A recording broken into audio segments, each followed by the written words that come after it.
চলমান ক্লাব বিশ্বকাপে অংশ নেয়ার সুযোগ পায়নি বার্সেলোনা, তাই বিশ্রামে রয়েছে লামিন রাফিনিয়ারা।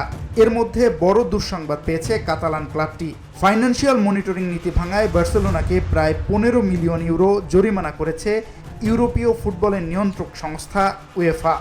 এক প্রতিবেদনে এই তথ্য নিশ্চিত করেছে ESPN।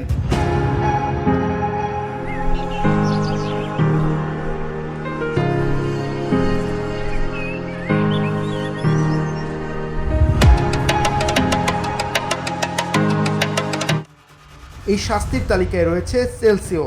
বার্সার চেয়েও দ্বিগুণেরও বেশি, প্রায় 31 মিলিয়ন ইউরো গুনতে হবে সাবেক ইংলিশ চ্যাম্পিয়ন চেলসিকে। প্রতিবেদনে বলা হয়েছে, পরবর্তী 2 বছরে অর্থনৈতিক প্রতিপালন মানসম্মত পর্যায়ে পৌঁছাতে না পারলে আরও 45 মিলিয়ন ইউরো গুনতে হবে বার্সেলোনাকে। অন্যদিকে চেলসিকে 4 বছর সময় বেঁধে দিলেও তারা উয়েফার শর্ত পূরণ করতে না পারলে আরও 60 মিলিয়ন ইউরো জরিমানা দেওয়ার সতর্কতা দেওয়া হয়েছে। বার্সা ও চেলসি উভয় ক্লাবই 2024 সালে উয়েফা নির্ধারিত অর্থনৈতিক লক্ষ্য পূরণ করতে পারেনি। ফলে সংস্থাটি তাদের ফাইন্যান্সিয়াল অ্যাকাউন্টের উপর নিষেধাজ্ঞার পাশাপাশি 10 মিলিয়ন ইউরো পরিশোধ করতে বলেছিল। ইতোমধ্যে আরোপিত জরিমানা এবং ভবিষ্যতেও একই পরিস্থিতির শঙ্কায় পড়া দলগুলো নতুন করে খেলোয়াড় কেনার ক্ষেত্রেও ঝামেলায় পড়তে যাচ্ছে।